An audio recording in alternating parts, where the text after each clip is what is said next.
ठीक है। पहले कोई भी बोर्ड हमें लेना होता है तो सबसे पहले तो आप उसका स्कीमेटिक ही देखते हैं कि है कि नहीं है ना। दूसरा फिजिकल भी देख लिया जाता है जनरली। गूगल ओपन करते हैं।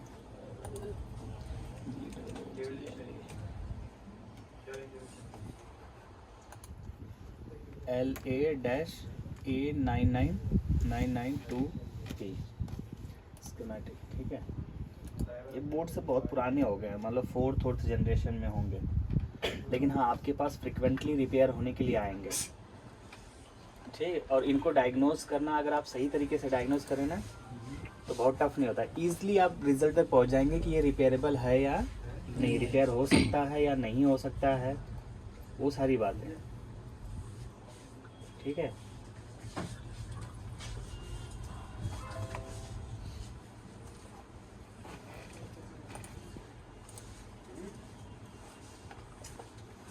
पहले तो आप जब ऐसे बोर्ड, कभी भी एसओसी वाले बोर्ड रिसीव करते हैं तो जो भी प्रोसेसर के आसपास कॉयल हैं उनको चेक करो कि वो बीप के साथ जीरो ना शो कर रहे हो। पहली बात, काम शुरू करने से पहले कि मतलब इस पे काम टाइम लगाया भी जाए या ना लगाया जाए, है ना। तो सबसे पहले बीप रेंज में ये चेक करो कि सीपीयू ना खराब हो, क्योंकि सीपीयू रिप्लेसमेंट का जो एक्सपेंस है वो ज़्यादा होता है। तो पर कस्टमर को आपको अप्रूवल लेना पड़ेगा और आप सबमिट किए रहेंगे भी तो टाइम भी आपको इसको रिपेयर करने में टाइम ज़्यादा लगेगा रिप्लेसमेंट, क्योंकि आप आईसी का ऑर्डर प्लेस करेंगे, आएगा फिर रिप्लेस करेंगे, है ना। तो पहले ये तो वेरीफाई कर ले कि जो आपने पेमेंट, क्योंकि जब लैपटॉप आप खोलते उसी दौरान आपको एस्टीमेट देना पड़ता है, कोटेशन देना पड़ता है कस्टमर को। और जैसे ये हमारे को लैपटॉप मिला तो हम लोग ऐसे लैपटॉप अगर ऐसे देते हैं हम लोग जनरली फर्स्ट सेकेंड थर्ड, है ना, फर्स्ट सेकेंड थर्ड जनरेशन, और प्रोसेसर अलग से लगाया जाता है तो उसको 1000 से 1200 रुपये बोलते हैं, ठीक है।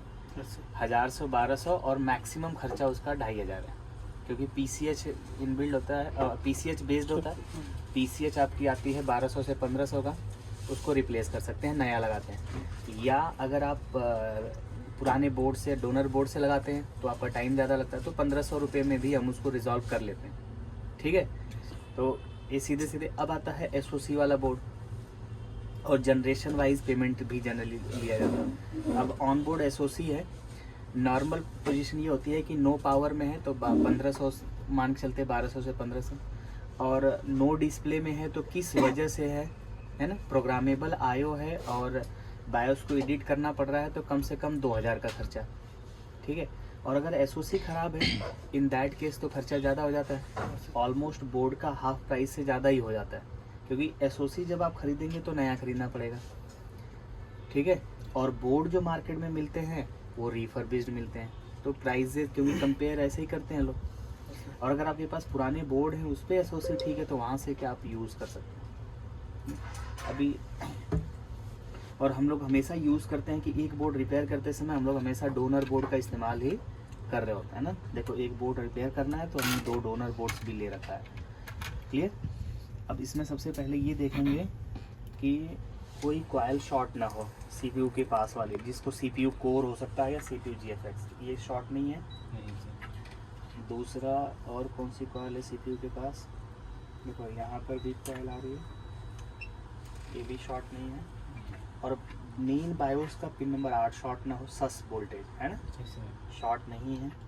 और 3 वोल्ट की कॉइल, 3-5 में से में कोई कॉइल तो शॉर्ट 0 नहीं है, ये भी नहीं है और ये भी नहीं है, ठीक है, ठीक। और एक कॉइल यहाँ पे है, ये भी बीप नहीं करे, तो बीप रेंज में कोई भी कॉइल लो वैल्यू शो नहीं कर रही है ना। ये अच्छा सिम्टम्स है कि हाँ इस पे देख सकते। बाकी CPU के जस्ट बैक साइड में आ जाओ, ये CPU का है पीछे का पोर्शन है ना, फिक्सिंग के। अब इनमें से कोई भी कैपेसिटर 0 शो नहीं करना चाहिए, वैल्यू 8, 9, 10, 15 शो कर रहा है, ठीक है, लेकिन 0 नहीं, ठीक है। जैसे ये से आप चेक कर रहे हैं ये 58 शो कर रहा है, तो ये ठीक है, अच्छी वैल्यू। ये भी 157 है ना, ऐसे चेक कर लिया जाता है रैंडमली कि कोई कैपेसिटर 0 तो नहीं शो कर रहा है। 0 अगर शो नहीं कर रहा है तो अब हम इस बोर्ड को सबमिट कर सकते हैं कि हाँ इस पे फर्दर हम काम करेंगे। सीपीयू डायरेक्टली शॉर्ट नहीं है एटलीस्ट, है ना? हाँ, ये 80% ये क्लियर हो जाता है कि सीपीयू डायरेक्ट शॉर्ट नहीं है। इसको सबमिट कर सकते हैं और रिपेयरिंग के लिए जा सकते हैं। समझ आए? हाँ, इसके पीछे का कोई भी कैपेसिटर जीरो शो नहीं करना चाहिए। क्या नहीं शो करना चाहिए? जीरो। जीरो जीरो कोई नहीं शो किया। और कोई भी रेगुलेटर डायरेक्ट ग्राउंड के साथ शॉर्ट नहीं है। बायस का पिन नंबर 8 वोल्ट जो है वो भी शॉर्ट नहीं है। ठीक है, अब हम इस पे काम करना शुरू करेंगे। काम करने से पहले जनरली फिजिकल भी देखा जाता है। ठीक है, कि पहले किसी ने अगर अटेम्प्ट लिया है तो क्या काम किया है ना। ठीक, बोर्ड थोड़ा लंबे टाइम से रखा हुआ लग रहा है। केवल यहाँ पे केवल इन लोगों ने पावर इन करने के लिए को दिया होगा। ठीक है,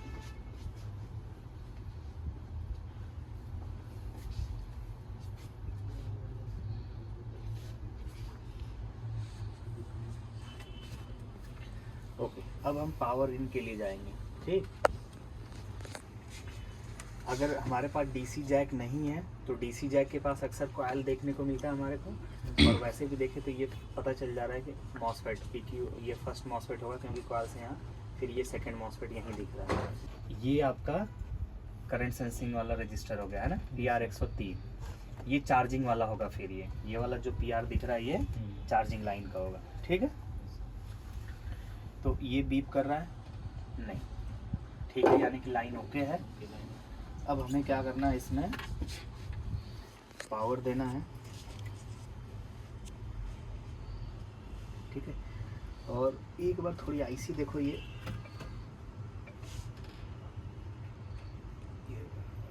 थोड़े रजिस्टर्स वगैरह के जो गंदे हैं ना, आपको केवल ये साफ कर लेंगे। वैसे फिजिकल बोर्ड क्या है, सही दिख रहा है।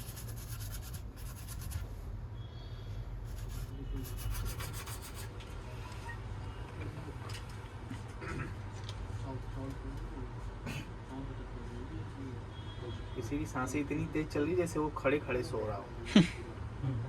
ऐसा भी है क्या?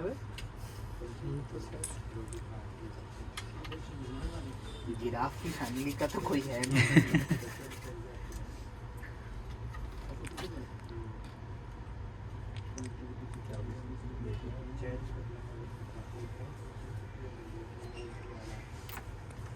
पावर डालते हैं इसमें, है ना।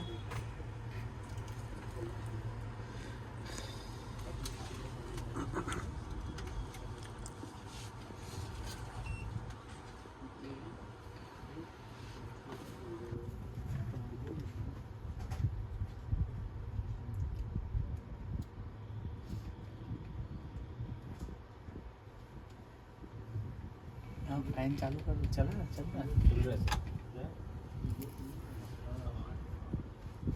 थोड़ा थोड़ा हवा मेरे को आने दो पीछे से। वो एसी वो चालू कर, खिड़की खोल दो, खिड़की खोल दो और बाहर का दरवाजा, तो वेंटिलेशन चेंज होगा ना, क्रॉस सफोकेशन भी होगी। हाँ, तबीयत ठीक नहीं है। अगर पता चला कि मैं बीच में ही लुढ़क गया, मतलब बेहोश हो गया।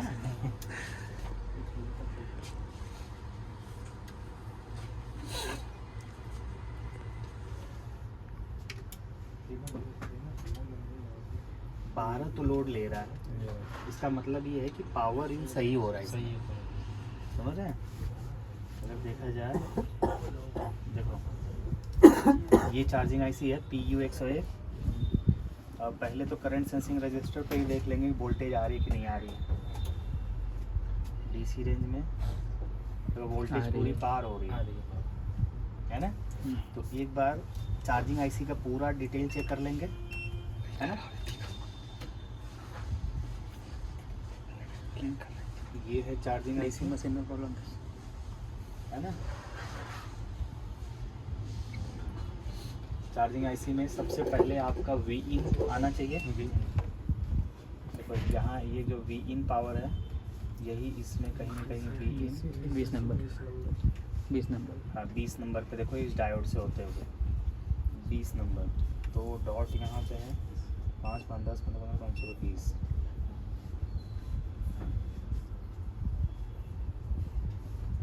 आ रहा है, ठीक है।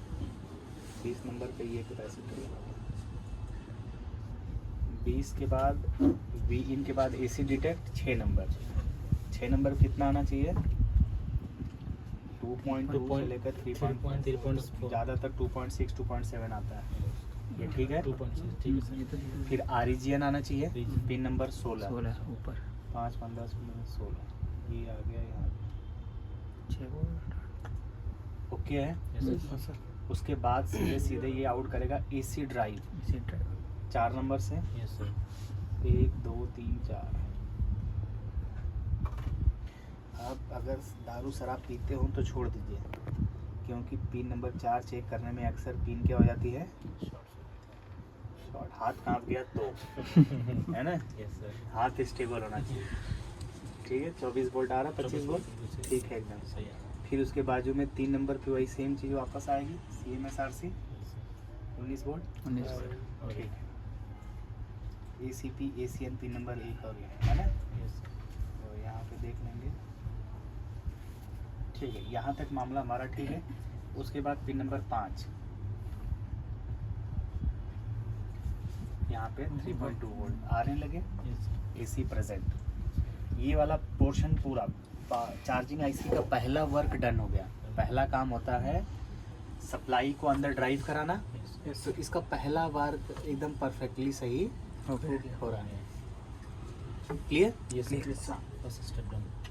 पहला प्रोसेस कंप्लीट हुआ। Yes sir. इसके बाद सेकंड तुरंत आता है। आज भी हमने पढ़ा है कि 19 वोल्ट का फॉर्मेशन होता है, उसके बाद डिस्ट्रीब्यूशन होता है सारे रेगुलेटर पे, और सबसे पहले 3-5 की IC पे जाएगा और वहाँ LDO 3 वोल्ट बनेगा। अब 3-5 की IC पे हमें जाना। हमारा इसके बाद नंबर कैसे याद आता है? 3.5 का IC।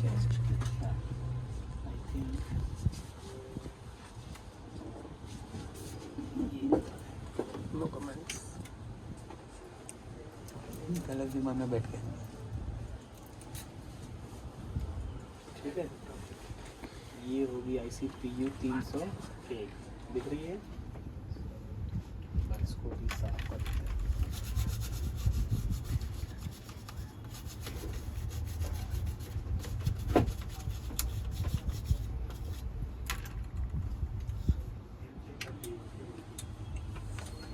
PU 301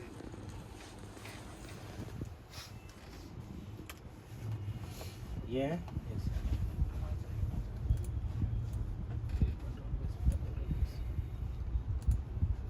अब इसमें वी इन है कितने नंबर पे? 11 नंबर।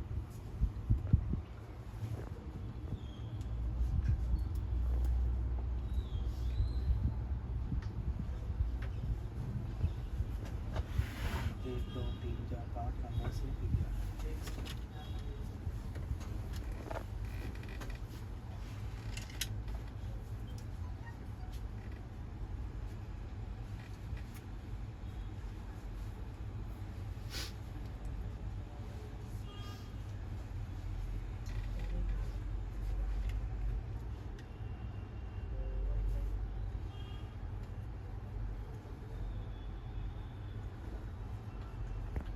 पिन नंबर 11 सारी है।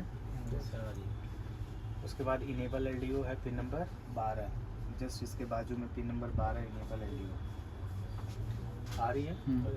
इनेबल LDO आते ही LDO आनी चाहिए पिन नंबर 15 पे, है ना? 14-15। तो पहले 15 नंबर पे आएगा LDO 3। 5 15 15 ये हो गया यहाँ पे। आ रही है 3.3 वोल्ट। Yes sir. ठीक है। और 15 नंबर है 14 नंबर। 14 नंबर यहाँ पे। तो LDO 3 LDO 5 दोनों आ रही है प्रॉपर। LDO आ गया तो इसका डिस्ट्रीब्यूशन होगा, है ना? और इवन देखो एक चीज़ और है यहाँ पे देखना है कॉइल पे क्या वोल्टेज आ रही है। इनेबल मेन इसकी इनेबल है। इनेबल कंट्रोल कौन सा होगा? EC ऑन पिन नंबर 13 पे, है ना? 5 15 11 12 13 पे नहीं आ रही अभी, है ना? लेकिन पहले जब चालू कर रहे हैं तो एक बार 12 दिखा रहा है। नहीं कोई दिक्कत नहीं है, इसको कैंसिल कर। ठीक है। अब ये हमें ट्रिगर करके देखना है, क्या करना है, Trigger करके। इसी ऑन आना चाहिए, Yes, sir. इसी ऑन आएगा तभी ये 3-5 क्या होगी, जनरेट होगी, जनरेट होगी। है ना। अब ट्रिगर करने के लिए हमारे को चाहिए ऑन ऑफ स्विच कनेक्टर, या देखना होगा कि क्या इस पे टेक्निकल स्विच दिया है या नहीं, है ना। Yes. टेक्निकल स्विच के लिए जाएंगे,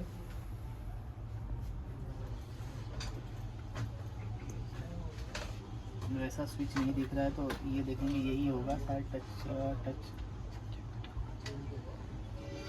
जे पावर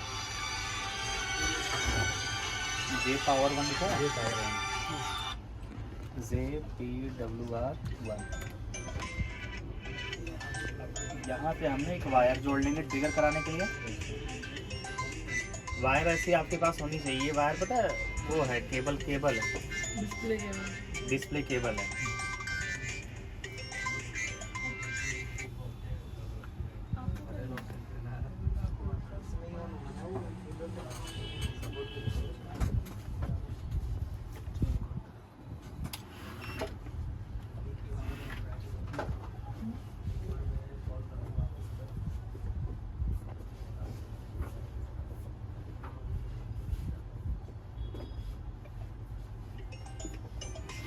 कौन से नंबर पिन पे है, 3 नंबर। कौन से नंबर पिन पे है, 3 to 1. तो देखो वाइट यहाँ पे है तो 1 2 3, ये नंबर 3। हाँ जी, नमस्कार.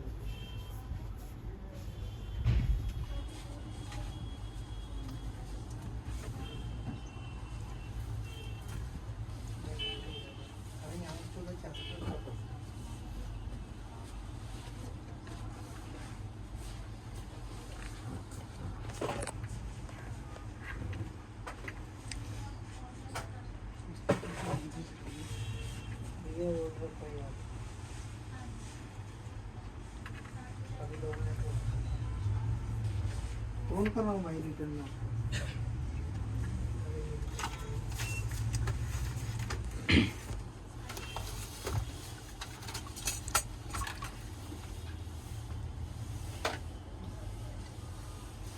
इससे क्या है, वायर लगा देने से या ऑन ऑफ स्विच रहता तो ऑन ऑफ स्विच ही पूरा कर लेते हैं ना।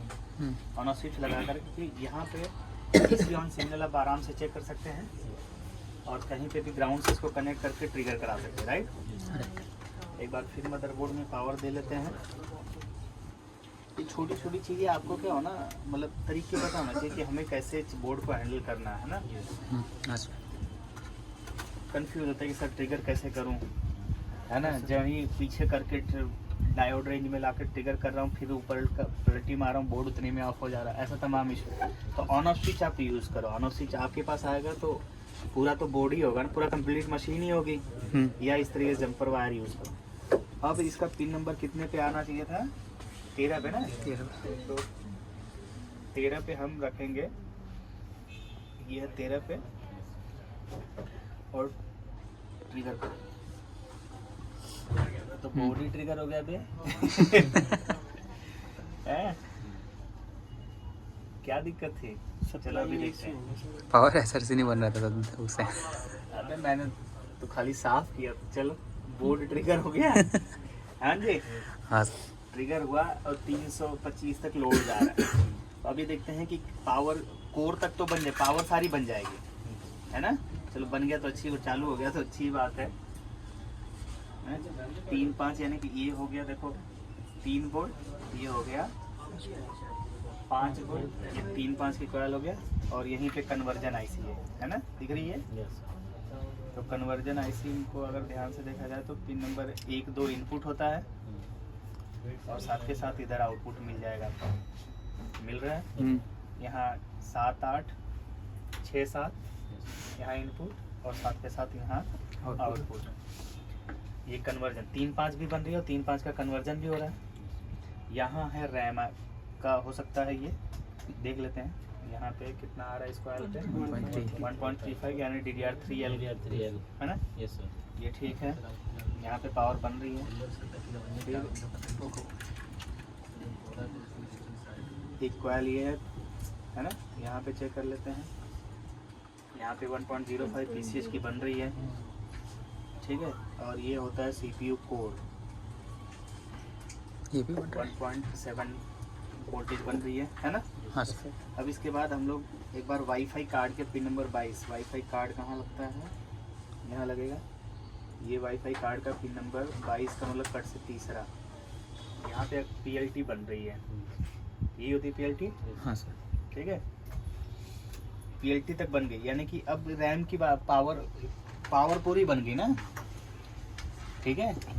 हाँ, अब इसका यानी कि इसको रैम दो, रैम दे करके अगर ये यहीं पे रुक गया है ना, हाँ सर। आधा ऑन भी हो गया, अब ये रैम को सर्च कर रहा है CPU, ठीक है।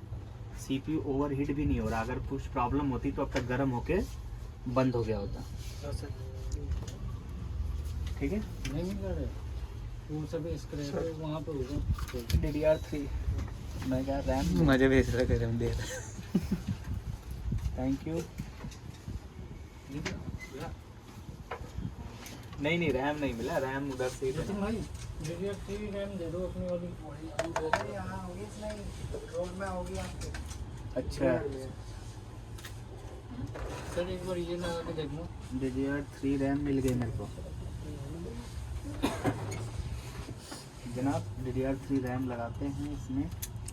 अब देखो, जब रैम नहीं लगाया था तो लोड कितना था, एक बार दोबारा देखो, 300 300 हाँ सर। है ना। ये देखते हैं कि रैम के बगैर इसका लोड कितना था, है ना, 320 325 है ना। अब रैम लगाने के बाद लोड हर हाल में क्या होना चाहिए, चेंज होना चाहिए, बढ़ना चाहिए, क्योंकि रैम की भी पावर जाएगी और रैम जब रीड करेगा CPU तो CPU को भी जोर लगेगा, है ना, तो वो भी ज़्यादा पावर कंज्यूम करेगा काम करते समय, तो ही बोलते हैं कि CPU रैम रीड कर रहा है। बिल्कुल 475 किया, फिर नीचे आया, फिर ऊपर गया, ये तो लगभग M बना लिया। M फॉर मनी, अपना सपना मनी मनी। क्या दिक्कत है सर? दिक्कत थी तो ये तो चालू ही हो गया, साफ सफाई में ही। Successfully connected to your computer.